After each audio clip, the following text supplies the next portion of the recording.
উৎসবমুখর পরিবেশে চলছে যোগসু নির্বাচন এবং সেই নির্বাচনে এখনও মধ্য দুপুরেও কিন্তু শিক্ষার্থীরা আসে ভোট দিতে এবং সেই শিক্ষার্থীদের যে ভোট দেওয়ার মধ্যে কিন্তু তাদের এক উৎসাহ উদ্দীপনা রয়েছে এবং ঠিক এই দুপুরেও একের পর এক শিক্ষার্থীরা তাদের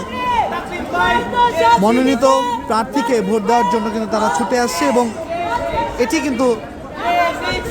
জগন্নাথ বিশ্ববিদ্যালয় প্রতিষ্ঠা হওয়ার পরে প্রথম নির্বাচন হচ্ছে এবং সেই নির্বাচনে উৎসবমুখর পরিবেশে চলছে ভোট গ্রহণ এবং এই ভোট গ্রহণ চলবে দুপুর 3টা পর্যন্ত।